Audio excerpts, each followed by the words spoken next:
लेकिन कुंभ में आज लोग ज्ञानार्जन के लिए कम और कहीं न कहीं बकवास और लफेंडगिरी करने के लिए ज़्यादा अभय अग्रवाल जो एक लड़का है वो मानसिक परेशान है। कई प्रकार की बीमारियां हैं जैसे सिजोफ्रेनिया, पहनिया, मैनिया और नींद में बड़बड़ाने की बीमारी, नींद में चलने की बीमारी और जैसे डिसोसिएटिव डिसऑर्डर, कई प्रकार के डिसऑर्डर्स होते हैं और कई साइकोलॉजिकल इफ़ेक्ट कई प्रकार के होते हैं। तो उस लड़के को कई ये ऐसी दिक्कतें हैं और उस बंदे को लेकर के भी, और जबकि वो तो सीधे सरेआम दिख रहा है, सुल्फा पी रहा है, नशा कर रहा है। नशेड़ी को समाज के सामने परोसा चाहिए। और आंखें किसकी सुंदर है और कान किसके सुंदर है, नाक किसकी सुंदर है, अभी क्या बात, तुम्हें ब्याह करना है उसके साथ। उसने एक सवाल उठाया था, अगर कोई परमात्मा को प्राप्त करना चाहे तो पद की लालसा में क्यों भाग गया है? भाई मैं फलानी गद्दी का मालिक बन जूँ, मैं फलानी गद्दी का मालिक बन जूँ, तो वो भगवान को प्राप्त करने की बजाय वो पद प्रतिष्ठा में क्यों ज़्यादा ध्यान दे रहा है? तो इस तरह का सवाल उसने उठाया। परमात्मा को पाने की, तो परमात्मा को पाने के लिए आपको भटकने की क्या जरूरत है, वो तो भीतर ही तो बैठे हैं। परमात्मा हमारी आत्मा में बैठे हैं। तो चाहे आप गद्दीपति हो, चाहे आप अपनी पत्नी के पति हो, मतलब आपसे कोई से भी पति हो, दोनों ही अवस्था में परमात्मा आपके भीतर है। तो परमपिता परमात्मा के लिए सुल्फा और बीड़ी पीने की जरूरत नहीं जो वो IIT वाला लड़का पी रहा है, और वो परमात्मा की बात कर रहा है। तेरे से सामाजिक और स्थूल बीमारियां और बुराइयां तो छूट नहीं रही हैं, बात कर रहा है परमात्मा की। उसमें नशाखोरी सर्वप्रथम त्याग देनी चाहिए, और वो लड़का उसी को नहीं त्याग रहा है। परमात्मा तत्व के दर्शन की बात मन प्रसन्न नहीं कर। कहे कि भाई भगवान कैसे हो उसका माता पिता? भाई मेरा पिता थी, मैं भगवान किस तरह मानूं जब मेरी माँ ने गोला लाठी देगा वो पिट्टे करदा और मैं उसकी छुड़वाण की गुहार लगाए करदा, तो मैं किस तरह मान लूँ कि भाई माता पिता भगवान स्वरूप हो है। खास हरियाणा देखने वाले भाई सारे दर्शकों ने सोनू बाली राम राम। इस टाइम पे भाई जो सिद्ध पीठ दादा काला पीर मठ पोत कला में मौजूद हैं और हमारे साथ में महंत सुखराई नाथ जी मौजूद हैं, जो हमेशा से ही समाज के लिए बेहतर से बेहतर करने की कोशिश करते रहे हैं। कुंभ चला हुआ है और आपने भी पता है कि कुंभ के अंदर क्या कुछ आपने देखना चाहिए, लेकिन दिख क्या रहा है उसी के ऊपर हम बात करेंगे। महन जी नमस्कार। सोनू बाली, आप और आपकी पूरी टीम को मठ में पधारने पर और मेरा जनता से साक्षात्कार करके जनता के सवाल मेरे से रखने के लिए भावना से आप यहाँ आए, और कुंभ के प्रति भी आप जो बात कर रहे हैं इन सभी विचारों से आप आए। मैं आप और आपकी टीम को बधाई देता हूँ, शुभकामनाएं देता हूँ। आप निरोगी रहें, आरोग्य रहें। गुरुजी कुंभ में गए, कुंभ दर्शन किया, स्नान किया, लेकिन जब आदमी जाता है तो उसके बाद में एक भावना सी बनती है कि भाई हम जो देखने के लिए आए हैं वो दिख भी रहा है, लेकिन कुछ उत्तरदायित्व तो समाज के प्रति मीडिया का भी बनता है। जो कुंभ में नहीं जा पाए हैं उनके लिए एक मीडिएटर के रूप में काम करना और लोगों तक क्या पहुंचाना उनकी जिम्मेदारी बनती है। लेकिन वहाँ पे कुंभ की जगह पे कुछ चुनिंदा चेहरे ही चले हुए हैं, तो इसके पीछे क्या है? TRP या फिर क्या? प्रिय बंधुओं और दर्शकों, आप सभी श्रद्धालुओं और मेरे शुभ चिंतक बंधुओं, आप सभी से कहना चाहूँगा कि कुंभ ज्ञान का मटका अर्थात ज्ञान की प्रदीपिका अर्थात ज्ञान की वेला, ज्ञान का समुद्र कुंभ है। लेकिन कुंभ में आज लोग ज्ञानार्जन के लिए कम और कहीं न कहीं बकवास और लफेंडगिरी करने के लिए ज़्यादा जा रहे हैं। लेकिन बड़े स्तर पर बड़े महान महात्मा और अच्छे अच्छे लोग भी वहाँ पर हैं, लेकिन उनको कहीं न कहीं ना दिखा करके कुछ मीडिया वाले, एक वो मानसिक परेशान है बेचारा, वो एक लड़का, क्या नाम उसका, अभय अग्रवाल। वो अभय अग्रवाल जो एक लड़का है वो मानसिक परेशान है।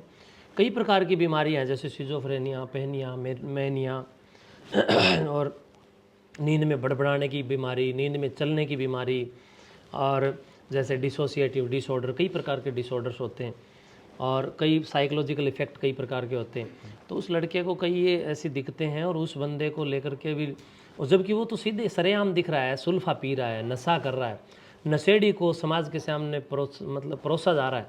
तो मैं समझता हूँ कि ये संकीर्ण मानसिकता का भी और TRP बटोरने का भी, ये दोनों का एक प्रमाण है जो नहीं होना चाहिए। और आंखें किसकी सुंदर हैं और कान किसके सुंदर है, नाक किसकी सुंदर है, अभी क्या बात, तुम्हें ब्याह करना है उसके साथ, ये फालतू बातें करके ज्ञान को तुम लोगों ने गौण कर दिया। इन चीज़ों को छोड़ करके ज्ञान की खोज में निकलने का एक विषय कुंभ है। लेकिन लोगों ने वास्तव में अधर्म के मार्ग पर मीडिया ने लोगों को चलाने का काम किया है। तो मैं ऐसी मीडिया का भी मैं समझता हूँ कि मैं विरोध करता हूँ, भर्त्सना करता हूँ। जिस तरह के सवाल उसने उठाए थे, क्योंकि उसका स्पष्टीकरण बहुत ज़्यादा ज़रूरी है गुरुजी, तो उसका ऊपर भी आपने चर्चा ज़रूर करनी चाहिए। उसने एक सवाल उठाया था, अगर कोई परमात्मा को प्राप्त करना चाहे तो पद की लालसा में क्यों भाग गया है, भाई मैं फलानी गद्दी का मालिक बन जाऊँ, मैं फलानी गद्दी का मालिक बन जाऊँ, तो वो भगवान को प्राप्त करने की बजाय वो पद प्रतिष्ठा में क्यों ज़्यादा ध्यान दे रहा है। तो इस तरह का सवाल उसने उठाया था। देखिए, अगर उसने उठाया तो कहीं ना कहीं उसके आसपास ऐसी कोई घटना घटी होगी, लेकिन सर्वमान्य में ऐसा नहीं है। और रही बात पदों की, रही बात गद्दियों की, गद्दी अपनी जगह एक विराट, सम्राट और परिविराट संदेश है। और इन गद्दियों के माध्यम से बड़े बड़े कार्य और कौशलताएं विकसित की जाती हैं, आध्यात्म की प्रेरणाएं भी विकसित की जाती हैं। आत्मिक बुद्धत्व को भी इन गद्दियों पर बैठने वाले महंतों ने प्राप्त किया है और समाज को भी उस बुद्धत्व और शुद्धत्व से जोड़ा है, समाज को संबुद्ध करने का काम किया। उस लड़के के साथ में कोई ऐसी घटना हुई होगी तो उसने इस बात को सर्व समाज पर थोप दिया, लेकिन ऐसा नहीं है। रही बात ये कि भाई गद्दी, तो गद्दी हमारी परंपराएं भी हैं और गद्दी लोकहित है। इस गद्दी पर जो भी कोई गद्दी है, किसी भी गद्दी पर कोई अयोग्य व्यक्ति बैठ जाता है तो उस गद्दी की गरिमा भी गिरती है और उस गद्दी के प्रति जो लोक आस्था जुड़ी हुई है उन सब लोगों की आस्था टूटती है और लोग लोक में कहीं ना कहीं अपने आप को घर बैठे ही उदासीन महसूस करते हैं और गंदे लोगों के गद्दियों पर बैठने की वजह से बड़े स्तर पर समाज का पतन होता है। तो समाज को संजोए रखने के लिए, समाज को जोड़ने के लिए भी गद्दियों का मार्गदर्शन जरूरी है। और रही बात कि भाई परमात्मा को पाने की, तो परमात्मा को पाने के लिए आपको भटकने की क्या जरूरत है, वो तो भीतर ही तो बैठे हैं। परमात्मा हमारी आत्मा में बैठे हैं। तो चाहे आप गद्दीपति हो, चाहे आप अपनी पत्नी के पति हो, मतलब आपसे कोई से भी पति हो, दोनों ही अवस्था में परमात्मा आपके भीतर है।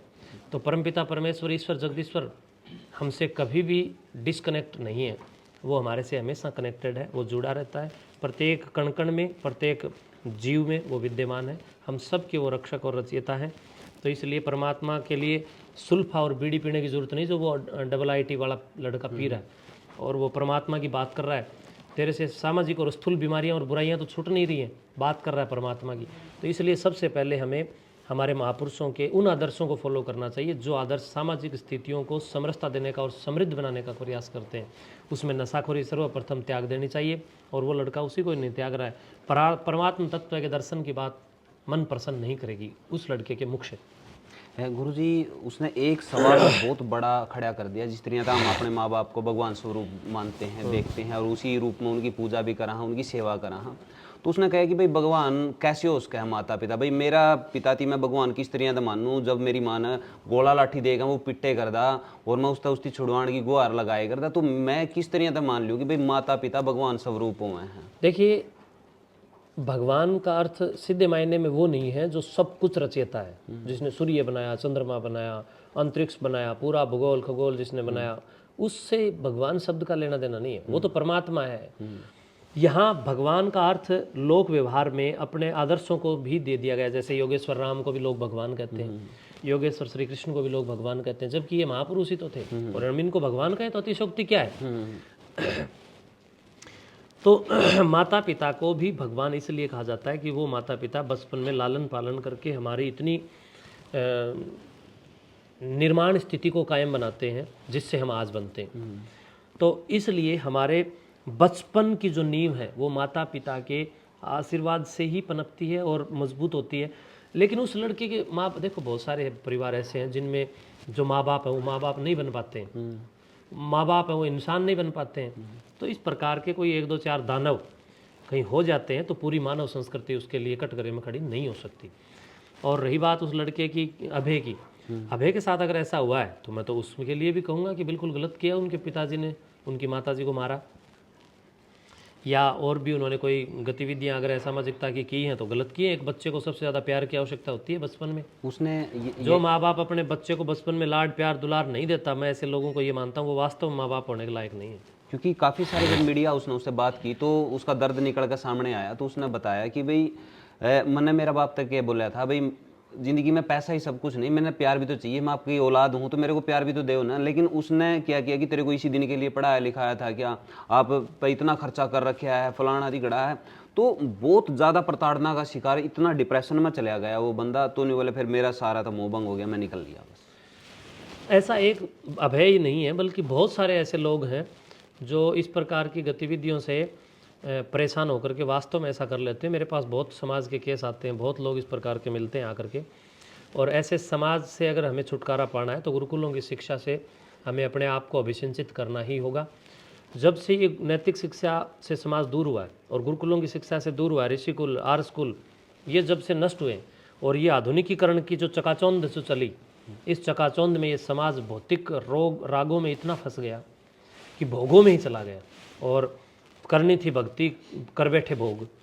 तो इसलिए लोग योगी नहीं भोगी बन गए और अपनी भोग विलासिता में वो इतने व्यस्त हैं कि वो अपने बच्चों को समय नहीं दे पाते हैं।